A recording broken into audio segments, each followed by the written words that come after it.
Hello guys, আশা করছি সকলেই ভালো আছেন। OnePlus লঞ্চ করলো তাদের first official smartphone OnePlus Nord N30 SE, যা একটি 5G স্মার্টফোন। আর এই ফোনটি বাংলাদেশে একটি মাত্র র্যাম রম ভেরিয়েন্টে লঞ্চ করা হয়েছে, সেটি হলো 4128GB ভেরিয়েন্ট এবং এর দাম রাখা হয়েছে মাত্র 15,999 টাকা, অর্থাৎ 16,000 টাকা।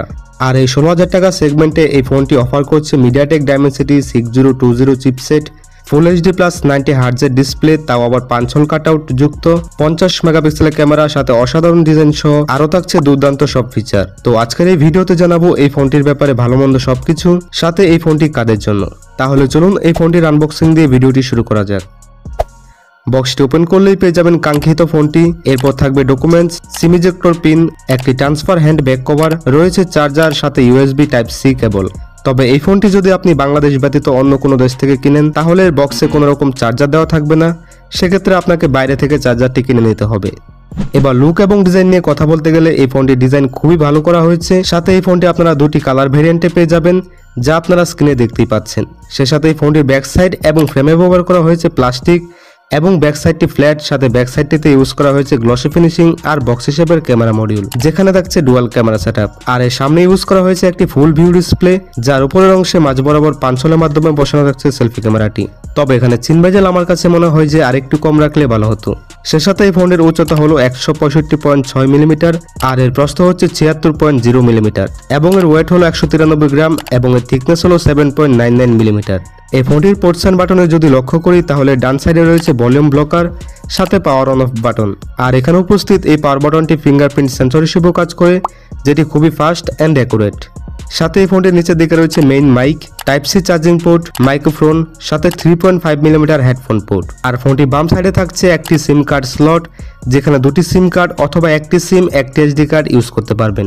এবং ফোনটির উপরের দিকে থাকছে একটি সেকেন্ডারি নয়েজ ক্যান্সেলেশন মাইক। আমার কাছে এই ফোনটির লুক এবং ডিজাইন বাজেট বিবেচনায় ভালোই লেগেছে। আপনাদের কাছে কেমন লেগেছে তা অবশ্যই কমেন্ট করে জানাতে পারেন। এবার ফোনটির ডিসপ্লে নিয়ে কথা বলা যাক।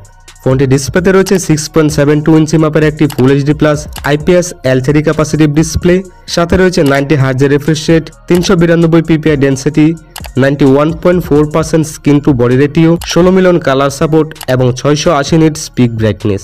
তো এখানে 680 নিট স্পিক ব্রাইটনেস থাকার কারণে ডিরেক্ট সানলাইটে ব্রাইটনেসের ঘাটতি তেমন একটা পাবেন না, তবে লো লাইট বা ইনডোরে বেশ ভালো পারফরমেন্স পেয়ে যাবেন। এবং 90 হার্টজের রিফ্রেশ রেট থাকায় এখানে টাচ রেসপন্স খুবই ভালো হবে। সে সাথে মাল্টি টাচ স্ক্রিনের পাশাপাশি যারা গেমার আছেন তারা গেমিং এ বেশ ভালো পারফরমেন্স পেয়ে যাবেন। তবে এখানে ভালো ব্যাপার হচ্ছে যে এখানে IPS L3 ডিসপ্লে থাকায় এখানে কোনো রকম গ্রিন লাইট ইস্যু পড়বে না এবং এই ডিসপ্লেটির মাধ্যমে ভালোই ভিডিও উপভোগ করতে পারবেন, সাথে ভিডিও পারফরমেন্সও ভালো পাবেন। তো আমার মনে হয় যে এখানে ডিসপ্লেটা বাজেট বিবেচনায় ঠিকঠাকই আছে। এবার চলুন ফোনটির ক্যামেরা সেকশন নিয়ে কথা বলা যাক।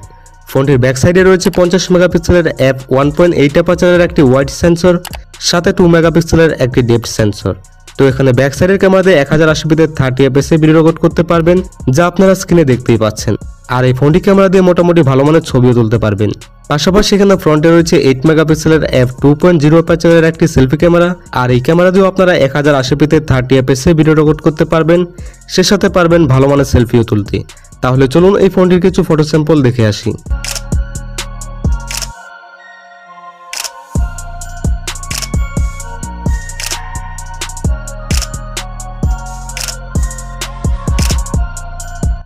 এবার চলুন ফোনটির পারফরমেন্স নিয়ে কথা বলা যাক। পারফরমেন্সের জন্য ফোনটিতে প্রসেসর হিসেবে দেওয়া হয়েছে মিডিয়াটেক ডাইমেনসিটি 7020 চিপসেট, যেটি 7 ন্যানোমিটার আর্কিটেকচারে বিল্ড, যার up to clock speed 2.2 gigahertz এবং জিপিইউতে রয়েছে মালি G57 MC2। তো বাজেট বিবেচনায় এই ফোনটিতে এই ধরনের চিপসেট দেওয়ায় এই ফোনটিতে আপনারা মাল্টি টাচ স্ক্রিন বেশ ভালোই করতে পারবেন, তা আগেও বলেছি। সাথে হাই কোয়ালিটির গেম অবশ্যই খেলতে পারবেন, তবে মিডিয়াম গ্রাফিক্সে খেললে আশা করছি লেগের দেখা পাবেন না। আর এই ফোনটি দিয়ে আপনি PUBG HD গ্রাফিক্সে হাই ফ্রেম রেটে খেলতে পারবেন এবং ফ্রি ফায়ার মতো গেম এই ফোনটা দিয়ে খুব ভালোভাবেই খেলা যাবে।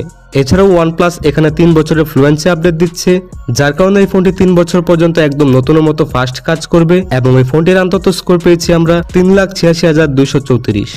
আর এখানে যদি এই ফোনটির OS নিয়ে কথা বলি তাহলে এখানে পেয়ে যাবেন Android 14 এবং এর ব্যাকএন্ডে পেয়ে যাবেন Oxygen OS 14.0।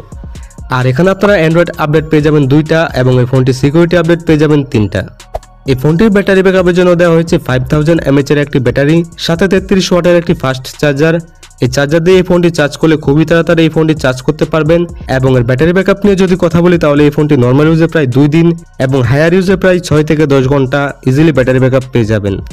ওকে, ফোনটি বাজারে আপনারা একটি র্যাম রম ভেরিয়েন্টে পেয়ে যাবেন, যেটা কিন্তু প্রথমেই বলেছি 4128GB এবং র্যাম টাইপ হচ্ছে LPDDR4X এবং রম টাইপ হচ্ছে UFS 2.2। সাথে এই ফোনটি সাউন্ড কোয়ালিটি মোটামুটি ভালোই বলা যায় এবং ফোনটিতে কানেক্টিভিটি বা সেন্সরের জন্য পেয়ে যাবেন দরকারি সব ফিচার, যেগুলো আপনারা স্ক্রিনে দেখতেই পাচ্ছেন। তবে এখানে থাকছে না FM রেডিও এবং ইনফ্রারেড পোর্ট। আর এখানে OnePlus 4GB র্যাম না দিয়ে যদি 6GB র্যাম দিত তাহলে কিন্তু বাজেট বিবেচনায় ব্যাপারটা অনেক ভালো হতো। যাই হোক, এখন কথা হচ্ছে এই ফোনটি আপনারা কারা কিনবেন। তো যারা লং টাইম ইউজের জন্য একটি ফোন কিনতে চান, সাথে ভালো ব্যাটারি ব্যাকআপ পেতে চান, ভালো ডিজাইনের পাশাপাশি মোটামুটি ক্যামেরা চান এবং মাঝে মাঝে গেম প্লে করতে চান, তারা এই ফোনটি দেখতে পারেন।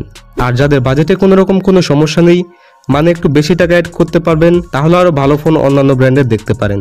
তো এই ছিল এখন পর্যন্ত OnePlus Nord N30 SE এই ফোনটির রিভিউ। তো এই বাজেট সেগমেন্টে এই ফোনটি আপনাদের কাছে কেমন লেগেছে তাও কমেন্ট বক্সে জানাতে পারেন। তো আজকের এই ভিডিওটি এই পর্যন্তই। আর ভিডিওটি যদি ভালো লেগে থাকে তাহলে অবশ্যই কাইন্ডলি একটি লাইক করে দেবেন। সে সাথে আমার এই চ্যানেলে যারা নতুন আছেন তারা এই চ্যানেলটি সাবস্ক্রাইব করে পাশে থাকা বেল আইকনটি প্রেস করে রাখবেন।